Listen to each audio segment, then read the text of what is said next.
सत श्री अकाल। आप देख रहे हैं इस वक्त की खबर। समाजवादी पार्टी के पूर्व सांसद डॉक्टर एसटी हसन जी ने लोकसभा मुरादाबाद को दी एक नई सौगात। रामगंगा नदी के किनारे जिन लोगों के घर और दुकान तोड़े जा रहे हैं उनको मिलेंगे दूसरी जगह मकान और दुकान। समाजवादी पार्टी के पूर्व सांसद डॉक्टर एसटी हसन जी ने मुरादाबाद मंडल के कमिश्नर साहब से मुलाकात की और उनसे आश्वासन लिया कि जिन लोगों के घर, दुकान व ऑफिस रामगंगा नदी के किनारे तोड़े जा रहे हैं उनको दूसरी जगह बसाया जाए और जो जैसे तोड़ा है वैसे ही दिया जाए। मुरादाबाद मंडल के कमिश्नर अंजनी कुमार सिंह जी ने बताया कि रामगंगा नदी के मध्य धारा से 150 मीटर तक के मकान व दुकान तोड़े जाएंगे, जो कि नदी के किनारे से 50 मीटर भी हो सकता है और 100 मीटर भी। धारा से 150 मीटर तक अगर कोई मकान आता है तो उसे हम हटाएंगे, कोई दुकान आती है उसे हटाएंगे।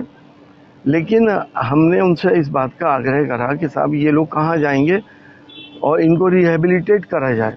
तो कमिश्नर साहब ने कहा मैं किसी भी इंसान को बेघर नहीं करूँगा और किसी भी इंसान को बेरोजगार नहीं करूँगा।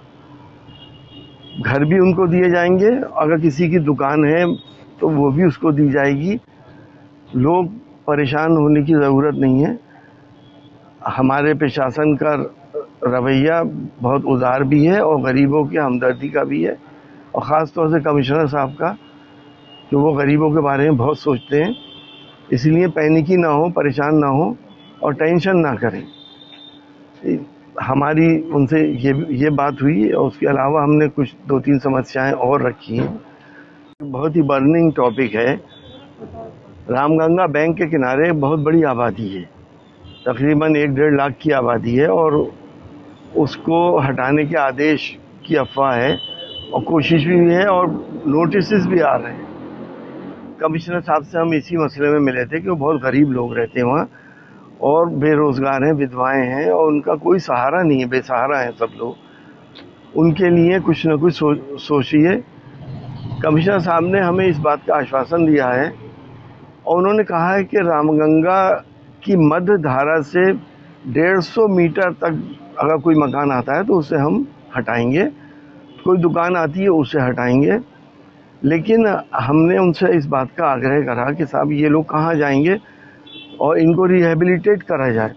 तो कमिश्नर साहब ने कहा मैं किसी भी इंसान को बेघर नहीं करूँगा और किसी भी इंसान को बेरोजगार नहीं करूँगा।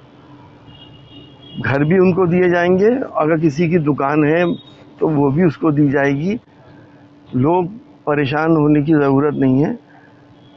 हमारे प्रशासन का रवैया बहुत उदार भी है और गरीबों के हमदर्दी का भी है, और ख़ास तौर से कमिश्नर साहब का, कि वो गरीबों के बारे में बहुत सोचते हैं। इसलिए पैनिकी ना हो, परेशान ना हो और टेंशन ना करें। हमारी उनसे ये बात हुई और उसके अलावा हमने कुछ 2-3 समस्याएं और रखी हैं।